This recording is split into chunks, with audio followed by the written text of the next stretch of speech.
நடிகர் திலகம் சிவாஜி கணேசன் அவர்களுடைய வீட்டை இப்போ ஜப்தி பண்ண சொல்லி கோர்ட் ஆர்டர் வந்திருக்கு.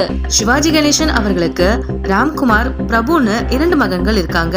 இவர்கள்ல ராம்குமார் அவர்களுடைய மகன் தான் துஷ்யந்த். இவரு தமிழ் சினிமாவில நடிகர் மற்றும் தயாரிப்பாளரா இருந்துட்டு இருக்காரு. தயாரிப்பாளர் துஷ்யந்த் ஜகஜால கில்லாடிங்கிற திரைப்படத்தை தயாரிக்கிறதுக்காக தனபாக்கியம் என்டர்பிரைசஸ்ங்கிற நிறுவனத்துக்கிட்ட 3.74 கோடி கடனா வாங்கியிருக்காரு. இந்த கடன் தொகையை துஷ்யந்த் அவர்கள் திருப்பி கொடுக்காததுனால தனபாக்கியம் என்டர்பிரைசஸ் நிறுவனம் அவங்க மேல கோர்ட்ல கேஸ் போட்டிருக்காங்க. கோர்ட்டுடைய தீர்ப்பு படி துஷ்யந்த் இவங்களுக்கு 9.39 கோடி திருப்பி தரணும்னு தீர்ப்பு வந்திருக்கு.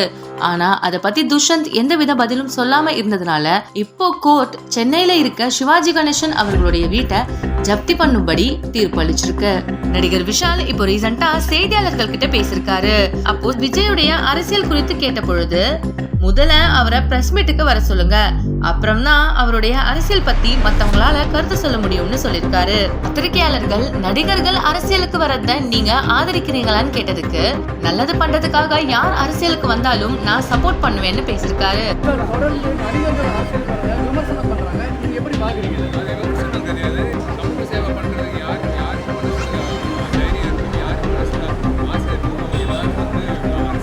இந்த நியூஸ் உங்களுக்கு பிடிச்சிருந்தா லைக் அண்ட் ஷேர் பண்ணுங்க.